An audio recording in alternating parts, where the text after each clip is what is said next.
Hello and welcome to our special broadcast. I'm Parikshit Luthra. India's green drive just got turbocharged. The GST cuts from the government have now taken effect, and there is a clear message to companies and the consumer. Electric vehicles will be taxed at 5%, small cars at 18%, and mid-sized cars and SUVs will be taxed at 40%.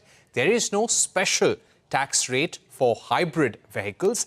They will be taxed alongside ICE and alternate fuel vehicles, either at 18% or at 40%. The 5% rate will only be for EVs. With this, the government has signalled its intention very clearly, giving a much-needed fillip to EV makers. Electric vehicle penetration is increasing in India from 1/5 of total car sales in 2020 being electric to 2/5 in 2024 being electric. Will EV sales take off after the GST cuts? And do these reforms provide enough policy clarity to India's electric vehicle makers? Does this decision also end the debate on whether government should offer financial incentives to hybrid vehicles similar to EVs or not?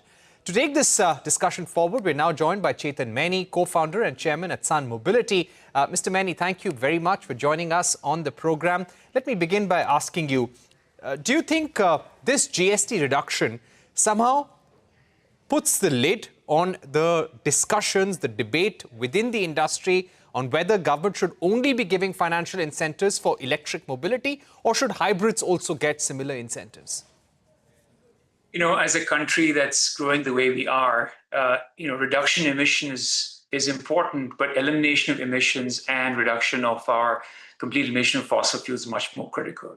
So I think government's message is very clear that in electrics it achieves both. So we actually keep that at 5%. And all of the vehicle platforms, fill at 18 to 40. That itself is a big drop. A lot of smaller vehicles are at 18, and so there's a big change of 10% for the industry. And I think that'll boom, that'll really give a good boom to the entire community. But at the same time, the intentions are very clear that electrics are most beneficial and therefore should have that continued differentiation of 5%. Right. What I would also like to ask you is that with this current tax rate, do you feel that it will be financially attractive for a customer to buy a small EV compared to an ICE vehicle or a hybrid vehicle?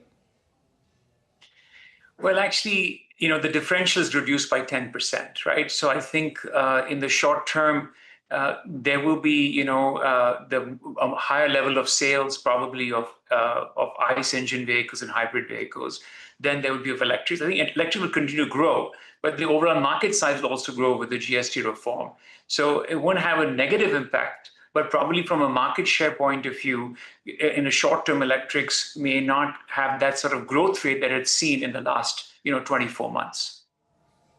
Right. But do you feel that more policy clarity is needed? Especially you've got state governments who are incentivizing hybrid vehicles on similar lines as they do for electric vehicles. The centre is very clear that when it comes to financial push, we will support only electric. Rest of the technologies, we are technology agnostic, but the tax rate and the policy framework for them remains the same. I think the central government has taken the right decision. It's the right way to move forward. And, hopefully over a period of time, the states follow that construct as we looked at, and that would keep more uniformity across the country on policy front of it. However, as you mentioned, there is a bit of a, challenge around on the GST implementation, right? Now that regular vehicles have come to 18%, I mean, one of the key issues is that, batteries continue to be taxed at 18% in the country, right? Which means that the working capital that's stuck up is pretty large for a regular automotive company. When you think of businesses like battery swapping, then that is 18% additional capital actually you need to put in. So in a way, that's really impacting the industry a lot. And I think coupled with that is a person who's probably using a swapping or charging service is today charged at 18%.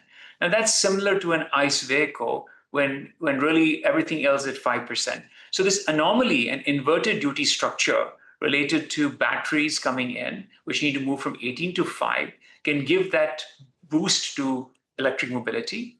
And charging and services of charging and swapping coming back to 5% will also give the necessary boost today we need in the country. Great policies coming out related to infra, But if infra is being put in and it's being taxed at 18%, the same as ICE, that's going to deter consumer adoption. So I think it's in the right direction. This inverted structure needs to be fixed, but that's an important point. So could you give us a sense of how the GST changes impact battery as a service, such as what Sun Mobility is offering? How does it affect battery swapping as a service? And also the prices of batteries. If one goes to purchase an electric battery in the market, what are the changes with regard to the GST rate? So if you purchase a battery or sell a battery, it's 18%. But when it goes into the vehicle is at 5%. And so there's an inverted duty structure, which, an OEM may get refund, and it takes some time. So the capital is stuck up, right? But eventually it's at 5%. But if you're in a battery swapping business or battery service business, then the battery is separate from the vehicle, which means the tax remains at 18%, right? And this sort of causes a huge challenge where you're stuck up with 13% more investment on this front. So that is the big thing on battery as a service. Then when the customer goes to get a swap, they'll pay 18%. So they pay, 40 to 50 rupees for a swap, they would pay 18% extra, but typically at a vehicle level, that's 5.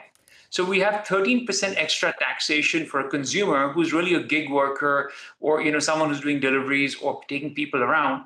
And that's not the community today. We need to encourage this electric mobility and not have this huge challenge around there.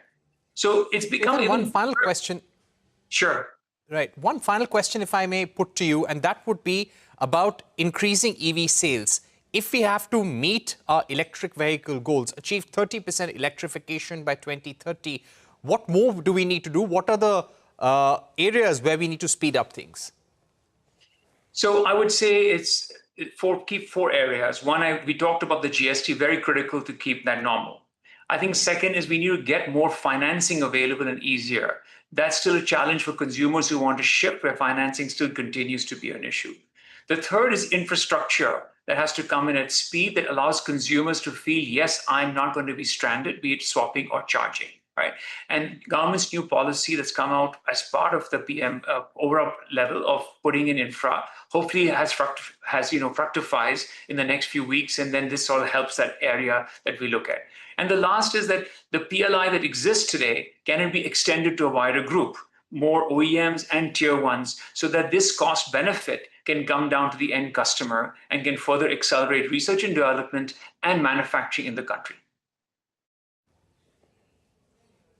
All right. Thank you so much, Chetan Maini, for joining us on the program, giving us your view on electric mobility and what the government needs to do more in the next 5 to 10 years. We're taking a short break here on CNBC TV 18 and our series Charging Up India's EV Journey. But don't go anywhere. We continue discussing India's green drive in conversation with Olectra Greentech's Mahesh Babu and industry expert Arun Kumar Malhotra.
Welcome back. We're discussing India's EV roadmap, and to take this discussion forward, we're now joined by Mahesh Babu, Managing Director at Olectra Greentech, and Arun, Malhotra, auto industry expert. Gentlemen, thank you very much for joining us on the show.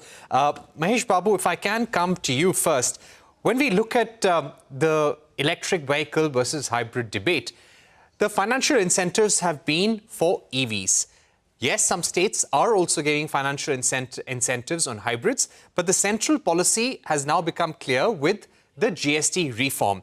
Having said that, if you just look at the August numbers, and I'm looking at retail data from the Federation of Automobile Dealers, if you look at passenger cars, there the percentage of electric car sales was 4.7% in July, 5.3% in August. Hybrids was 8% in July and 8.13% in August. Commercial vehicles, if you look at August sales, EVs were at 2%, hybrids were at 0.04%. So it seems that there is still a demand for hybrid vehicles. Do you feel that this demand will continue irrespective of the fact that there are no special financial incentives for hybrids? First of all, due to this GST change, nothing has much impacted EV. EV is still at 5%, which was continued to be at 5%.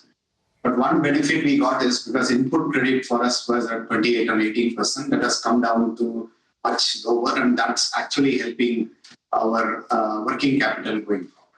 If you look at government, as rightly said, there is a push for EV from the central government, state governments, everything.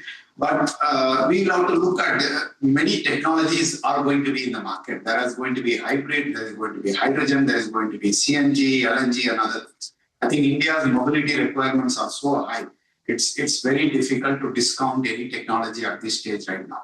But major growth is going to come from EV, which we have seen in various sectors, two-wheelers, cars, commercial vehicles, and many more, three-wheelers and others we have seen. So I would say that EV adoption and the rate of growth of CAGR, what we have been seeing, is not derailed due to any GST. In fact, it helped the working capital to many of the EV companies due to input credit available and cash flow better than that. And while we'll have to watch about other technologies, I think EV has a good future still on terms of growth rate. Right. Let me take that question also to Arun Malhotra. Mr. Malhotra, what do you feel will be the adoption going forward? Are we going to see EVs and hybrids go side by side, or does this give a clear push and impetus for greater EV adoption?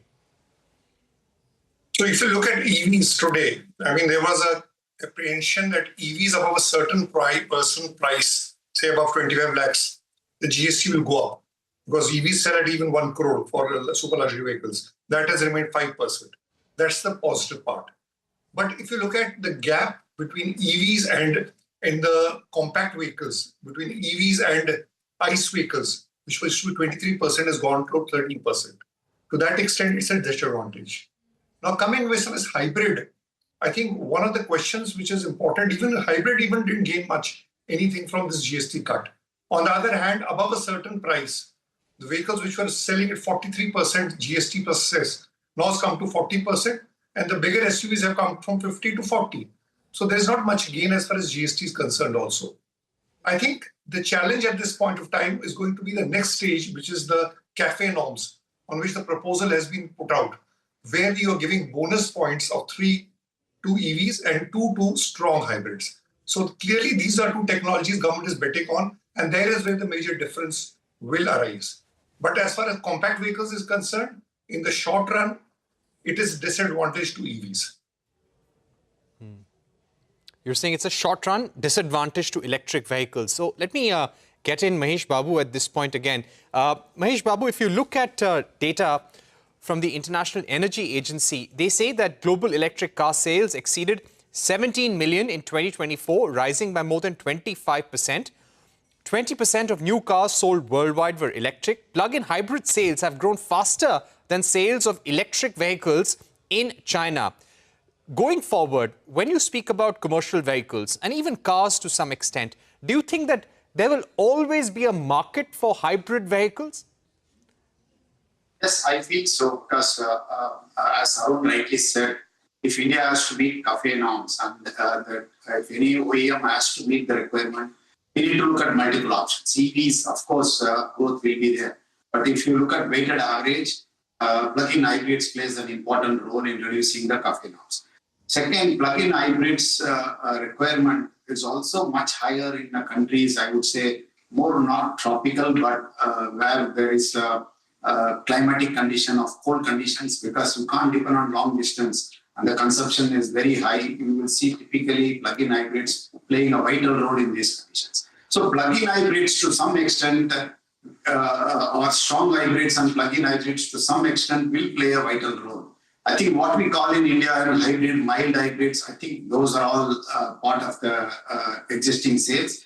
But still, I would say that EV will have a lead in most of the growth because of simple zero tailpipe emissions and government's focus in various areas. And consumers are also slowly getting adapted to EV. EV, the biggest inhibitions were the charging infrastructure, which is getting improved day by day, and also the range anxiety. I think both are being well addressed both by government and the industry, and it is going to be a better adoption going forward as well.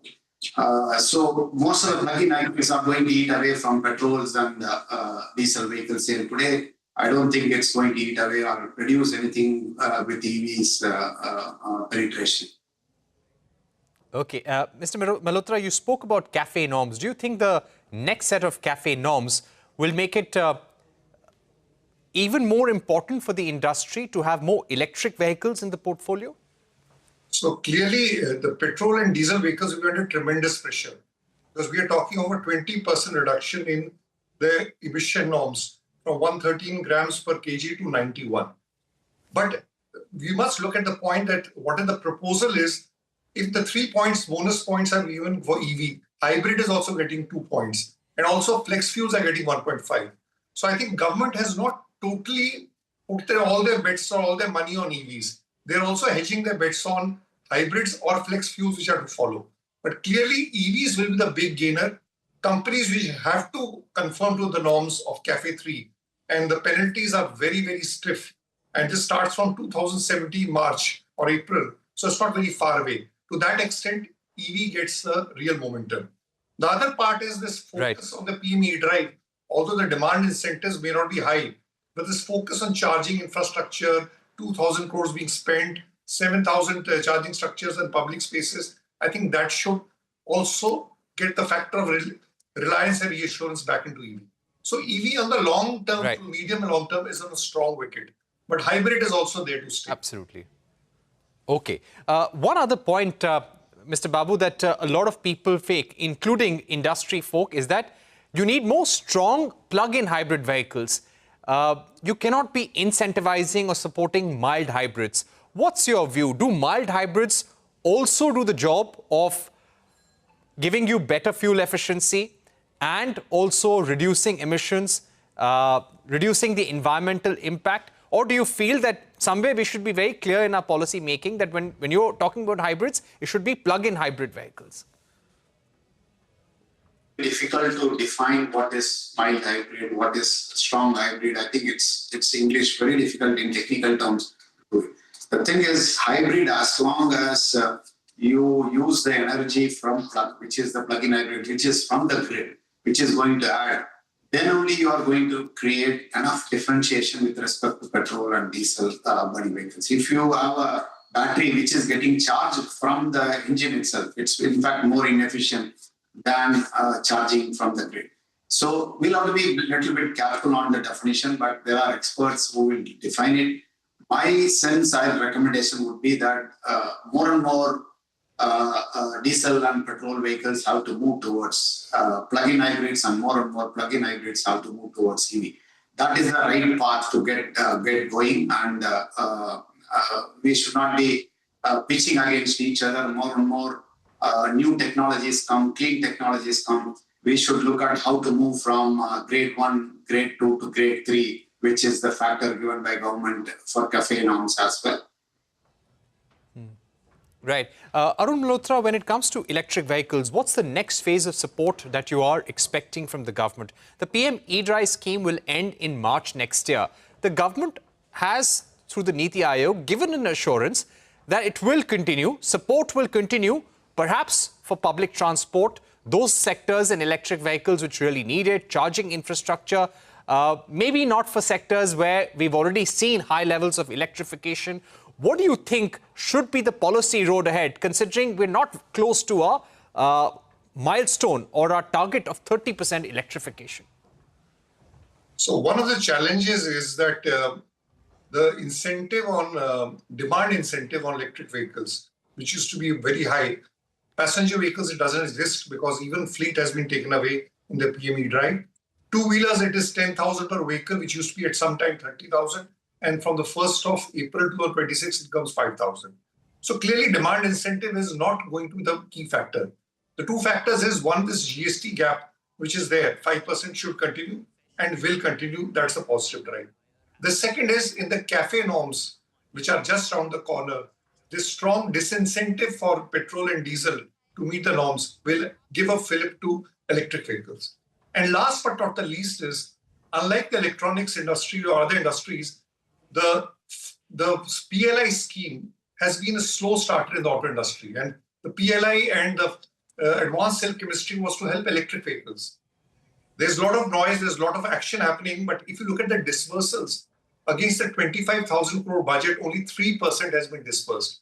To that extent, that is going to be the bigger point, creating infrastructure, creating components that we are not dependent on markets, which reduces prices, and then move to the CAFE norm. So these two are going to be the strongest combination for driving electric vehicle. Demand incentive, I don't think is part of it. And the second last part is the charging infrastructure, which government is giving a lot of emphasis. All right. Thank you very much, Mr. Malhotra and Mr. Mahesh Babu, for joining us, taking out time for CNBC TV 18. And that's it on our special series, Charging Up India's EV Journey. More on the program later. Thank you for watching. Goodbye.